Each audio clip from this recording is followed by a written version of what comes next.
Phone tapping కాదు, water tapping మీద దృష్టి పెట్టండి. మీరు చేయాల్సిన పని చేయకుండా ఇవాళ పనికిమాలిన పనులు చేస్తా ఉన్నారు. సాగర్ లో నీళ్లున్నాయి, నాగార్జున సాగర్ లో డ్రింకింగ్ వాటర్ కోసం. దయచేసి మీడియా మిత్రులు నేను కూడా కొడతా ఉన్నా. 2014లో మా ప్రభుత్వం వచ్చింది.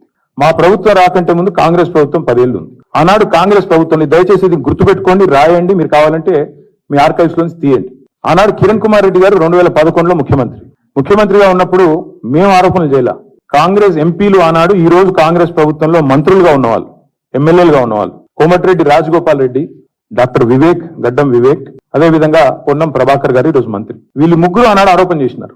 సుఖేందర్ రెడ్డి గారు కూడా ఉన్నారు అనుకుంటా. అప్పుడు మా ఫోన్లను ట్యాపింగ్ చేస్తున్నాడు కిరణ్ కుమార్ రెడ్డి, తెలంగాణ కాంగ్రెస్ ఎంపీల ఫోన్లను ట్యాపింగ్ చేస్తున్నాడు కిరణ్ కుమార్ రెడ్డి అని చెప్పి ఆనాడు కాంగ్రెస్ ఎంపీలు అప్పటి కాంగ్రెస్ ప్రభుత్వం మీద ఆరోపణ చేశారు. సరే, ఆ తర్వాత ముఖ్యమంత్రి గారు నేను చేయట్లేదు అన్నాడు, అది వేరే విషయం. నేను రేవంత్ రెడ్డి గారిని కూడా కోరుతా ఉన్నా, మీరు 2014 నుంచి ఎందుకు, అంతకుముందు మీ వాళ్ళే ఆరోపణ చేశారు కదా, 2004 నుంచి తీయండి. ఫోన్ ట్యాపింగ్ ఏమేమి జరిగింది, ఎక్కడెక్కడ జరిగింది, 2004 నుంచి ఏమేమి కుంభకోణాలు జరిగినాయి, లంబకోణాలు జరిగినాయి అన్ని తీయండి. ఇంకొక మాట కూడా నేను మిత్రులుగా మీకు గుర్తు చేస్తా ఉన్నాను. అధికారులు మారలేదు, ప్రభుత్వం మారింది, పార్టీ మారింది.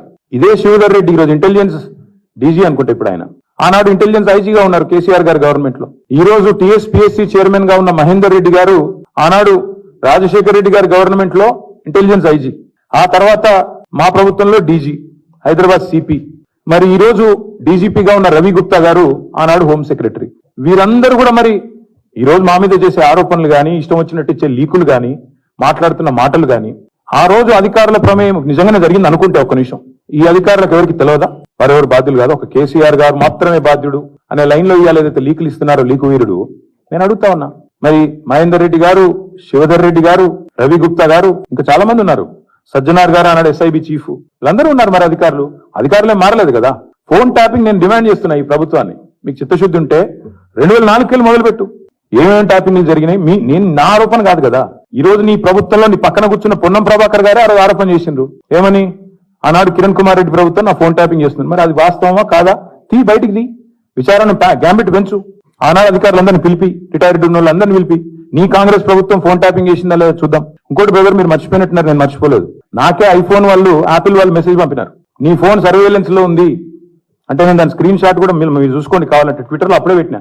నా ఒక్కడికే రాలేదు, అసౌద్దీన్ ఓవైసీకి వచ్చింది, ఇంకా కొంతమంది మిత్రులకు ఇక్కడ తెలంగాణలో కూడా మీ ఫోన్లు సర్వేలెన్స్ లో ఉన్నాయి, జాగ్రత్త మీ ఫోను హ్యాక్ అయింది అని నాకు 2022లోనో 2023లోనో వస్తే నేను బయట కూడా పెట్టినాను. కాబట్టి ఎవరు ఫోన్లు ట్యాప్ అయినాయి, ఎవరు చేసిండ్రు, ఇవన్నీ కూడా నాకేం భయం లేదు. మేము చాలా స్పష్టంగా ఉన్నాం, చాలా క్లారిటీతో ఉన్నాం.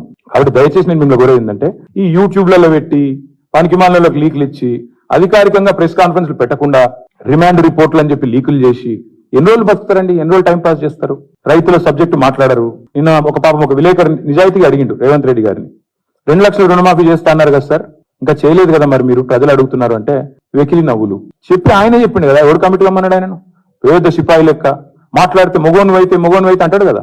నేను అంటున్నా, రేవంత్ రెడ్డి మొగోను అయితే చెయ్యి రుణమాఫీ. ఎవడాపిండా నేను? చెయ్యి రుణమాఫీ, చెయ్యి 2 లక్షలు రుణమాఫీ చెయ్యి.